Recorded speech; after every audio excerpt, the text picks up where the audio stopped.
In the dry summer of 1876, in the territory of the Upper Holloway, the river that had drowned a mill 22 years before began, day by day, to give it back. The water went down the way an old grief goes down, not all at once, but in a slow uncovering that no one in the valley wanted to watch and no one could look away from. First, the cracked tip of the mill's gable came up through the green skin of the reservoir like the prow of a sunk boat. Then the ridge of the roof, furred with weed. Then, on a windless morning, when the heat already stood thick above the shallows, the dark socket of a window, and the cold breath of a room that had been closed against the light for the length of a child's whole growing, a young woman stood on the mud where the shoreline used to be, and watched the gable rise. She did not hurry toward it. She had learned from a dead man that a thing long sealed must be approached the way you approach a stone you mean to lift, with the weight reckoned first and the feet set, and that the people who rushed at such things were the people who got crushed by them. Her name was Tamsin Rika, and she was 26 years old, and 3 weeks earlier she had paid $4 for a mill that the whole county agreed was worth nothing at all, because it lay under 11 feet of green water and had lain there since before she could remember. They had laughed at the auction. That was the thing she carried down to the shore with her, more than the deed folded in her satchel, more than the tools wrapped in oiled cloth. The laugh. It had happened on the courthouse steps in the heat of late May, when the county sold off the parcels that had gone to tax. A clerk read the descriptions in a flat voice, and men with money bid on the dry land, the bottom fields, and the timber lots. And when the clerk came to the drowned mill, there was a silence, and then someone in the back said it was a fine day to buy a fishing hole, and the steps shook with it. The auctioneer, a heavy man named Pell who sweated through his collar, asked twice for a bid and got none, and he was folding the paper to set it aside when Tamsin said $4. She had to say it again because the first time no one believed they had heard a woman speak a number. Pell looked at her over his spectacles. He asked if she understood that the property was at the bottom of Vero's reservoir, and that a person could not so much as walk to it, let alone use it, and the men around her grinned and waited for her to color and step back. She did not color. She said she understood the property, and that she would give $4 for it, and that she had the $4 in silver in her hand. Pell took the silver because the law made him take it. He wrote her name on the deed in a hand that said he thought her simple. The men were still grinning when she walked down the steps, and one of them tipped his hat and told her she now owned the only mill in the territory. A person needed a diving bell to grind a sack of meal at, and the steps laughed again. She let them. A person who knows a thing the laughing people do not know can afford to be patient with the laugh. What she knew was the river. She had been reading it for 3 months, the way her uncle had taught her to read it, and she knew that the snowpack in the high country had come in thin that winter, thinner than anyone living remembered, and that the spring rains had not come at all, and that the long heat had set in early. She knew that the reservoir behind Edmund Varro's dam was fed by that thin snow, and that absent rain, and that every day it dropped a finger's width in the heat and the county's thirst, and that there is a difference between a thing being gone and a thing being only covered. The mill was not gone, it was only covered, and the cover was coming off. Tamsin Rika had not always been alone, and she had not always been poor, and the way she came to be both is the way the rest of this is understood, so it must be told before the water finishes going down.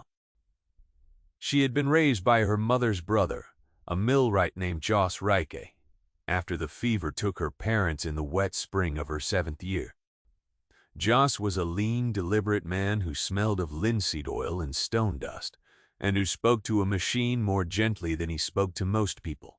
And he took the orphan girl not out of softness, for there was little softness in him, but because a man pays his debts, and his sister had once kept him alive through a winter when he had nothing.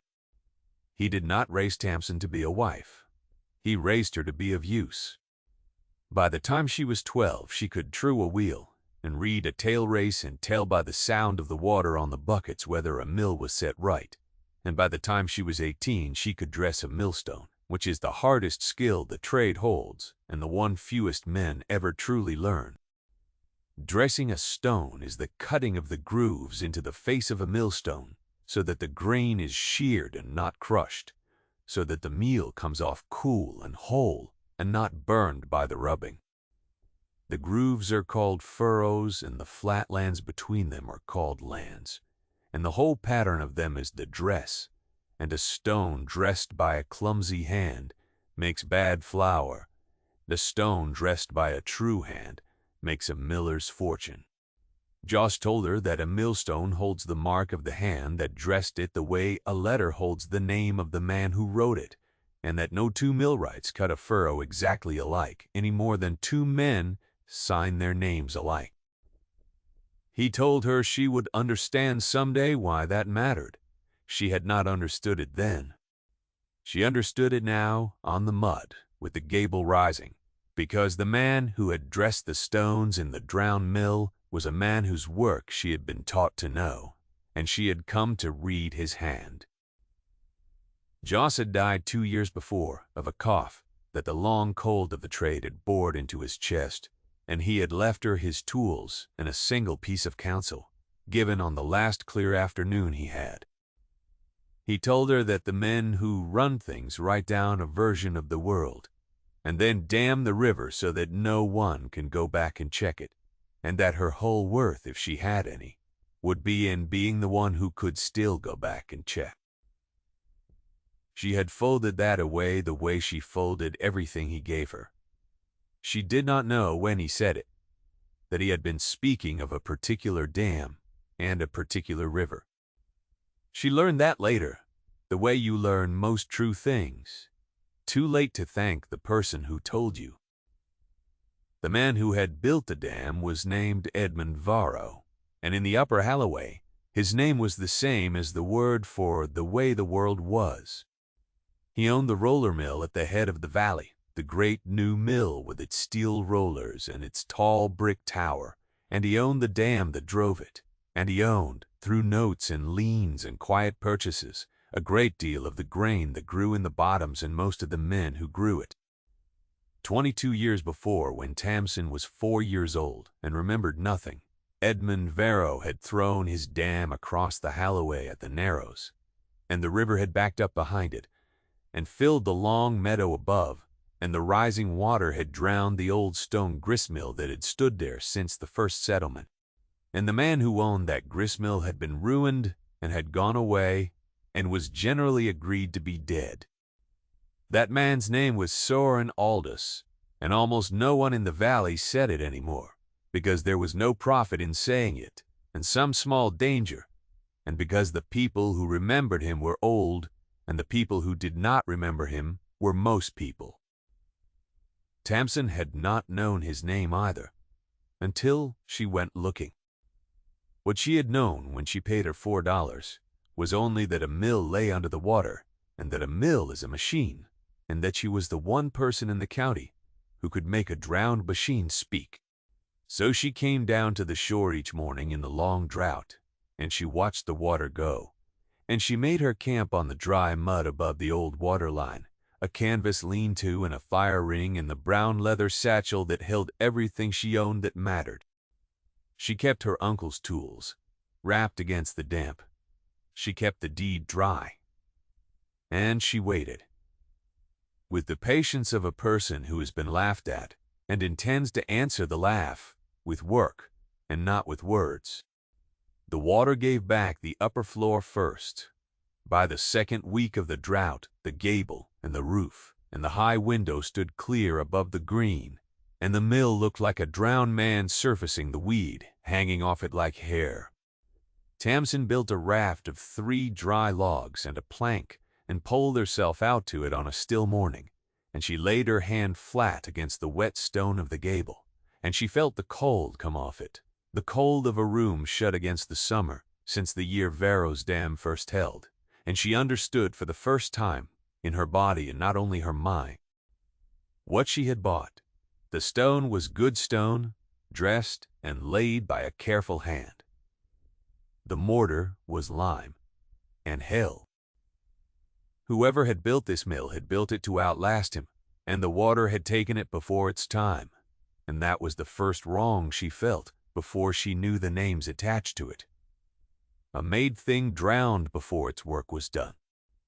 She pulled around the gable and found the high window and looked in, and saw only dark water and the pale shape of a beam, and she promised the dark window that she would come back for it when the water let her, and she pulled to shore. You who are listening have perhaps owned a thing that everyone told you was worthless. Hold that a moment and then let it go, because she did not have the leisure to dwell on it, and neither do we. Edmund Varro learned of the sale within the week, because a man like Varro paid to learn things within the week, and his first response was the response of a man who has never lost anything he meant to keep. He sent his man down to the courthouse to buy the deed back. The man, whose name was Coulter, and who carried Varro's money the way a dog carries its master's stick, found Tamsin at her camp on the mud and offered her $10 for the deed, which was more than twice what she had paid, and he said it the way a man says a thing he expects to be thanked for. Tamsin was honing the edge of a cold chisel on a whetstone when he made the offer, and she did not stop the chisel. She said she was not selling. Coulter, who had not expected refusal, raised the figure to 20, and then, when her hand kept moving on the stone, to 50, which was a sum that could have carried her through a year. She set the chisel down then, because a courtesy is owed even to a man who does not deserve one, and she looked at him and asked why a drowned mill that the whole county had laughed at was worth $50 to Mr. Varro before breakfast. Coulter had no answer that he was permitted to give, and a man with no permitted answer is a man who has just told you everything. He told her she would regret it. She picked the chisel back up. He rode away, and the dust of his going hung in the heat a long time. That was the first thing that told her there was more under the water than a machine. The second thing was the watcher. Within 3 days of Coulter's visit, a man appeared on the far shore, on the high ground near the dam, and he sat there through the daylight hours with a glass to his eye, and he watched her. He did nothing else. He did not come over, and he did not speak, and at dusk he rode back toward the roller mill, and at dawn he returned. Tamsin understood the watcher the way she understood the river. A man does not pay another man to watch a worthless thing. The watcher was the measure of how frightened Edmund Varro was, and the more frightened Varro was, the more certain Tamsin became that the drowned mill held the proof of something, and the more carefully she worked. She went to the old people. There were 4 of them left who remembered the valley before the dam, and she found them one at a time, in their back rooms and their porch chairs, and she did not ask them straight out, because the old and the frightened do not answer a straight question. She asked them about the river. She asked them where the good fords had been and where the old road ran and what the meadow had grown before it was a lake. And in the answering of those small, safe questions, the old people gave her, sideways and in pieces, the thing she had come for. There had been a miller named Soren Aldous, they told her, a stubborn man, a good miller who had ground the valley's grain for a fair toll for 30 years and who had held the first water right on the Upper Holloway, granted to him in writing by the territory in the early years, before Varro was anything. The water right is the heart of the matter, so it must be plainly said. On a river that turns wheels, the law gives the first man to use the water the senior claim, and every man who comes after must take only what is left when the senior claim is satisfied. Soren Aldous had the senior claim. Edmund Varro coming later, could lawfully build his dam and his roller mill, only if he left enough water for Aldous' wheel to turn. And the meadow drowned because Varro had not left enough. Varro had taken all of it. When Aldous protested, the old people said there had been a survey. A territorial surveyor had come and measured the river and the fall of the land and had written a report. And the report had found, conveniently and to the surprise of everyone who knew the valley, that Aldous' grant described a stretch of river below the Narrows and not above, and that Varro's dam therefore drowned no land to which Aldous had any right at all. On the strength of that survey, the courts had let the dam stand. Aldous ruined his mill under water, his claim erased by a sheet of paper, had loaded a wagon and gone, and the valley had closed over his name the way the reservoir had closed over his mill. The old people remembered one thing more, though, and it was the thing Tamsin had been listening for under all the rest. They remembered that Soren Aldous, before he left, had said that the survey was a lie, and that the proof the survey was a lie was in the mill, and that the mill would keep it. No one had asked him what he meant. Then the water rose, and the question drowned with everything else. Tamsin carried that back to her camp on the mud, and she sat with it through a hot night, and in the morning she understood what she had to do, and how long it would take, and that the watcher on the far shore would carry word of every day of it back to Varro. So be it. A thing done in the open, slowly, and in plain sight, is harder to call a theft than a thing done in the dark. The water kept falling. By the third week the upper floor stood wholly clear, and the door of the mill showed above the shrinking lake, swollen and jammed in its frame, and Tamsin could pull her raft to the threshold and stand on it. She did not break the door. She worked it. A swollen door is a problem of patience and not of force, and she eased it with wedges and a thin blade in the slow leverage her uncle had taught her. And on the morning of the day it finally gave, she stood a long moment before she went in, because a sealed room opened is a thing you cannot seal again. And she wanted to remember the last moment of the question before she had the answer. Then she went in, and the cold of 22 years came around her like water, and she was inside the drowned mill. The lower floor was still flooded, the great wheel and the gears below the dark surface, but the upper floor, where the stone sat, was clear, and the light came in through the high window and lay across the room, and Tamsin stood in the cold and the green smell and looked at the heart of the mill. The two millstones sat where they had always sat, the bedstone below, and the runner stone above. The runner lifted a little on its crane, the way a careful miller leaves it when he stops, so the faces do not rest against each other in the dam. The hopper above was rotted to lace, the wooden gears were swollen and split. The stones, though, were stone, and stone does not rot, and the stones were what she had come for. She lifted lamps in on the raft over the next 3 days, and she worked the runner stone up on its crane, hand over hand, the way 2 strong men would ordinarily do it, and the way she did it alone, because there was no one to help her, and she would not have trusted help if it had come. When the runner came up and swung clear, she set her lamp to the bedstone's face, and she read it, and what she read stopped the breath in her. The dress was her uncle's hand. It was not her uncle's hand, of course, because Joss Rika had never set foot in this valley. It was instead the hand Joss had learned from, the same long sweeping furrows curving out from the eye of the stone, the same particular way of feathering the lands at the skirt, the work of a single old master millwright, who had trained the men who trained the men a way of dressing a stone that ran like a bloodline through the trade. Tamsin had been taught to read that hand the way a scholar is taught to read a script, and here it was, cut into a drowned stone by a man who had died or vanished before she was born. The mill had been dressed by someone in her own craft lineage. The dead man had reached across 22 years and a drowned valley, and laid his work under her lamp, and she understood, kneeling on the cold floor with the green light on the stone, that this was what her uncle had meant when he said a stone holds the mark of the hand.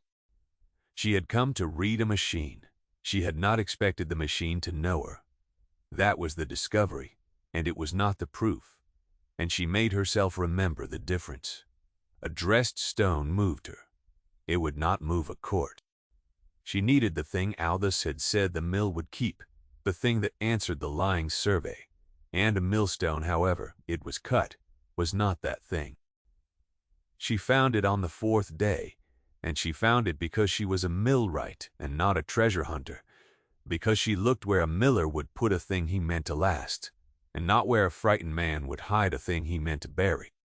Every working mill keeps a set of standards, the iron weights, and the measures by which the miller proves his toll is honest, so that no farmer can say he was cheated, and no buyer can say the meal is short. These standards were kept in a careful mill, in an iron-banded chest, bolted to the floor near the stones, where the miller could reach them, and where their weight could not be quietly altered.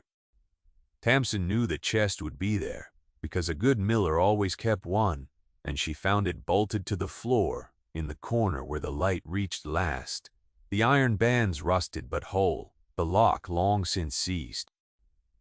She did not need the lock, she read the hinges, which is to say she understood that 2 decades of water rots a hinge faster than it picks a lock, and she worked the back of the chest free and lifted the lid from behind.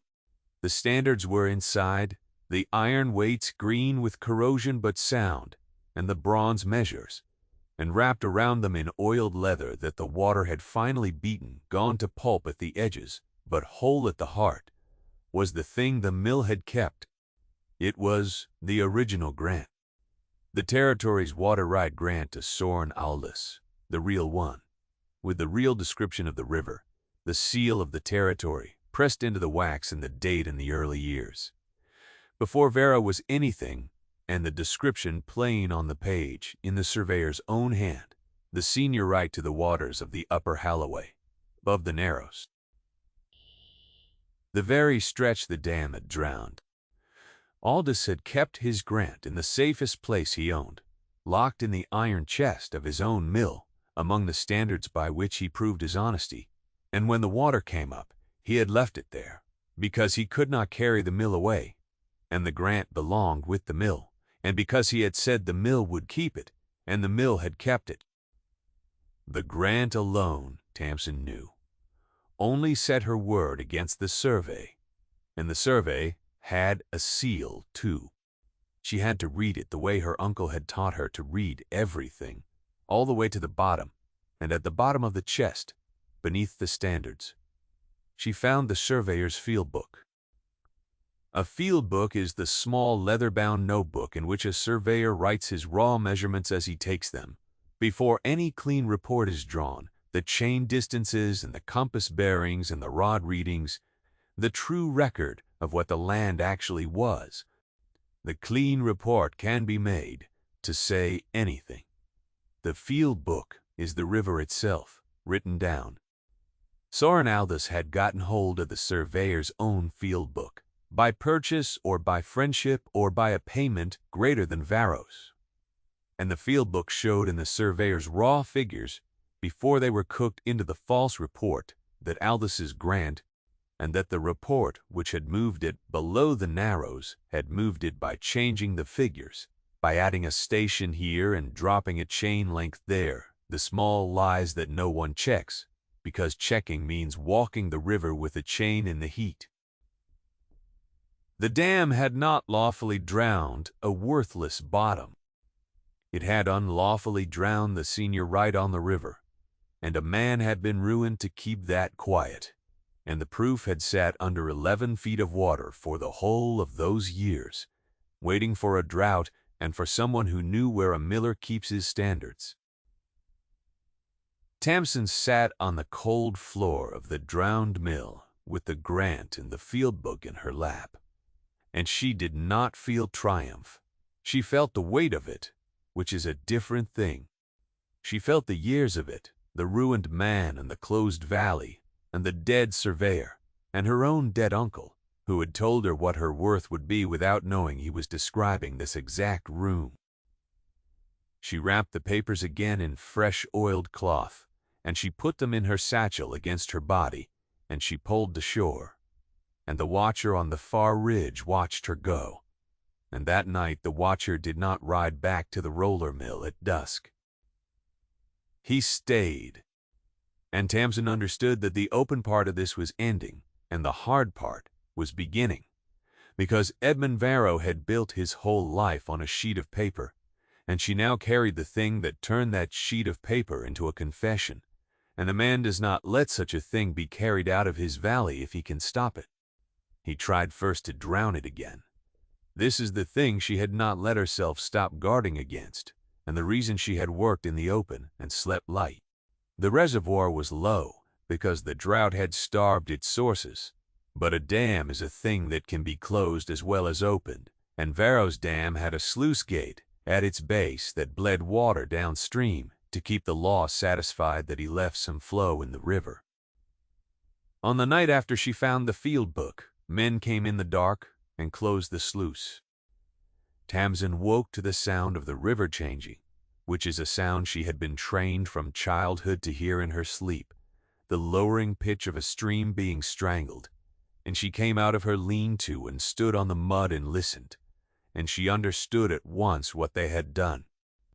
With the sluice shut, the dam would hold back every drop the thin sources still gave, and the reservoir, low as it was, would begin to rise again, slowly, a finger's width a night, and in a week or two the door of the mill would go back under, and the chest, and whatever she had not yet carried out. They could not unfind what she had found. They could drown the rest, and they could drown her ability to bring witnesses to the open chest, and they could make her single satchel of papers a thing one fire would end. A lesser woman, or a woman with less craft, would have run for the courthouse that night with her satchel and hoped the papers were enough. Tamsin did not run. She did the thing her training told her to do, which was to understand the machine. A dam is a machine. A sluice gate is a part of that machine, and a part that is closed can be opened, and she had spent her life among gates and gears and the iron logic of water held and water let go. She left her camp in the dark, and she went up the shore to the dam, past the place where the watcher should have been and was not, because the watcher had gone to help close the sluice and had not thought a woman would come to the dam in the night, and she found the sluice gear in the moonlight. It was a simple gear, a rack and a great iron wheel, and a pawl that held the gate shut, and any millwright in the territory could have read it in a minute, and she read it in less. She did not break it, because a broken thing can be called sabotage and a person hanged for it, and she had not come this far to be made the criminal in her own vindication. She lifted the pawl the way the dam's own keeper lifted it every lawful day, and she turned the great wheel, and she opened the sluice, and the river came back into its voice. Below her the strangled pitch easing, the flow restored. She set the pawl again to hold the gate open, in the open position, the lawful position, the position that left the senior right, its water. Then she went back down to her camp, and she sat by her cold fire, and she waited for the morning, because she had done the thing in the dark that should have been done in the day, and now she meant to make sure it was never done in the dark again. In the morning she did the one thing that ended it, and it was not a thing of force. She went to the 4 old people who remembered, and to the man who kept the territorial records at the land office 2 days' ride down the valley, whom she had written to in the first week, and who had ridden up out of an old surveyor's conscience to see what a drowned mill had given back. She brought them all to the shore. She pulled them out 2 at a time on her raft to the open chest and the open mill, and she let them stand in the cold of the sealed room and see the millstones dressed in the old master's hand. And she put the grant in their hands and the field book in their hand. and she let the land office man read the raw figures aloud in the green light until the false report had no place left to stand. She did not accuse Edmund Varro. She had been taught that a person who has the proof does not need to raise her voice, and that the accusation is the weakness of a person who does not. She let the field book accuse him. She let the river, written down in the surveyor's own hand on the day he walked it, accuse him. She stood by the open chest with her uncle's tools at her hip, and she said only what a miller says, which is that the standards were honest and the measure was true, and she let the rest be read. Edmund Varro did not come to the shore. He was never going to come to the shore. A man who built his life on distance does not close that distance at the end, and Tamsin had not expected him to and did not want him to, because this was not a thing to be settled between two people in a final scene.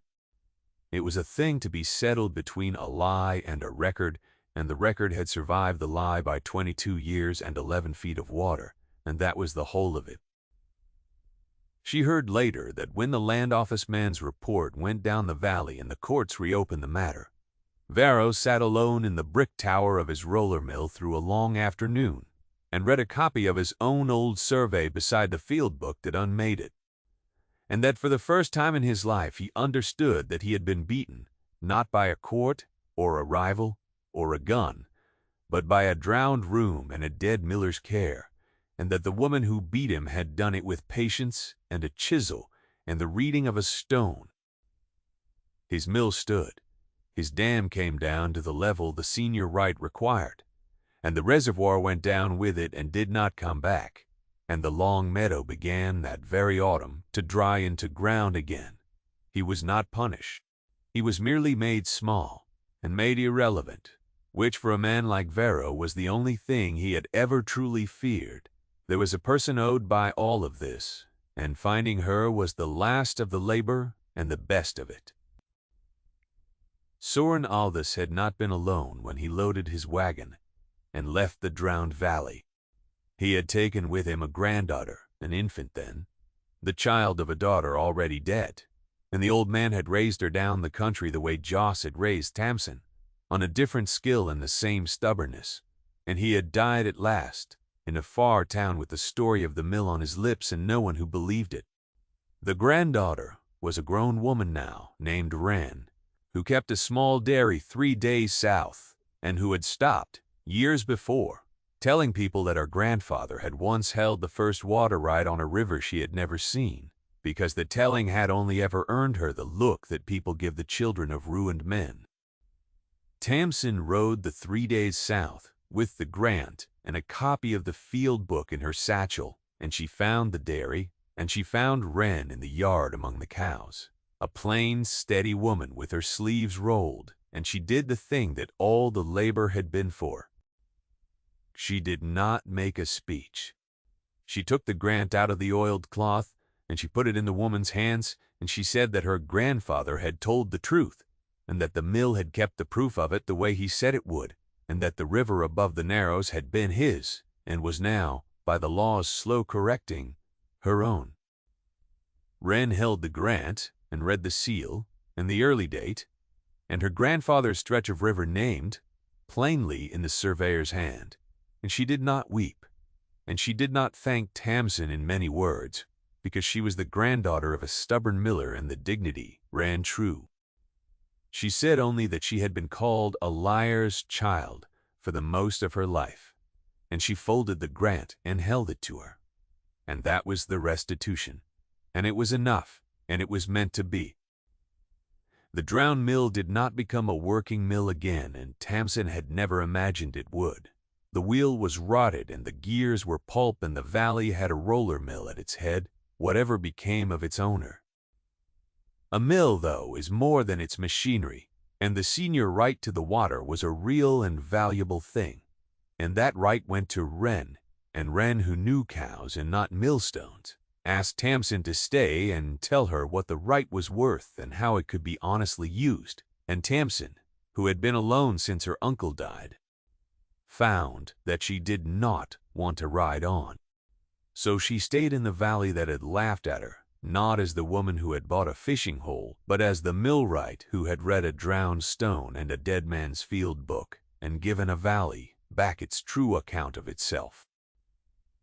The men who had laughed on the courthouse steps did not apologize, because men of that kind do not, but they came around in the small ways such men come around, which is the only honest way a community ever does.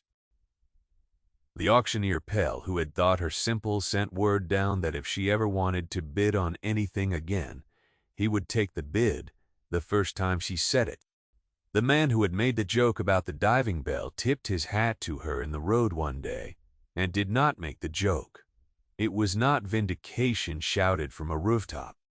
It was the valley quietly revising its opinion, the way the drought had quietly revised the shoreline, a finger's width at a time, until one day the thing that had been underwater stood in the open, and no one could pretend any longer that it had never been there.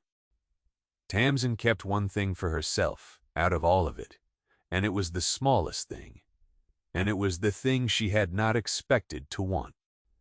When the mill stood dry at last and the long meadow was ground again, she went back into the cold heart of it one final morning alone, and she worked the runner stone all the way down off its crane and set it face to face on the bedstone the way a miller leaves a stone he is finished with.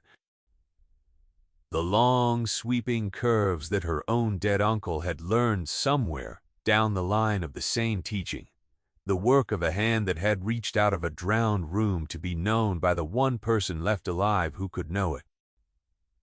She did not say anything to the stone. There was nothing that needed saying. She only laid her palm flat on the cold-dressed face a moment, the way you lay a hand on the shoulder of someone who has carried a thing a long way and can set it down now. And then she went out into the dry summer light, and the door of the mill stood open behind her, and stayed open. You have perhaps a thing of your own that the world told you to let go under the water. Ask yourself, when this is done, whether you ever went back for it.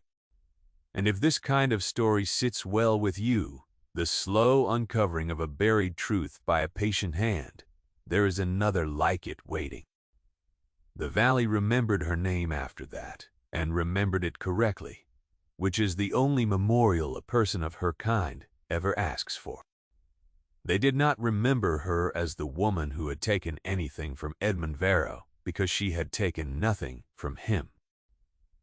They remembered her as the woman who had given the river back its true name, and given a granddaughter back her grandfather's truth, and given a drowned mill back the dignity of having kept faith for all those long years under the water that was meant to silence it. The four old people who had remembered Soren Aldous lived to see his grant honored, and they died in the years that followed, one by one, and the new old people of the valley were the ones who had watched the gable rise, and they told the story to the young ones the way it had really happened. With the $4 and the laugh and the drought and the chest bolted to the floor. And the long meadow grew back. That was the thing. Tamsin Reike went out to sea every year. On the anniversary of the morning the gable first broke the green, for the rest of the years she had. The water was gone, and the grass came in, and the stone mill stood in the middle of it, dry and roofless, and emptied of its machinery. A made thing that had outlasted the lie that drowned it. She would stand at the edge of the dry meadow, with her uncle's tools grown old at her hip, and look at the mill standing where everyone had once agreed there was nothing but water, and she would think that her uncle had been right about the men who write down a false version of the world and dam the river so no one can check it, and right about her worth being only this, that she had been the one who could still go back and check. The river had given the mill back because the drought had made it. The truth, she knew. The truth had been kept by the mill itself, bolted to its own floor among the honest weights, waiting in the cold and the dark with the patience of stone for a hand that could read it. She had paid $4. They had laughed. The summer ran dry and the water went down the way an old grief goes down, and the thing that had been thrown away stood up out of the green and was, in the end, exactly what she had said it was.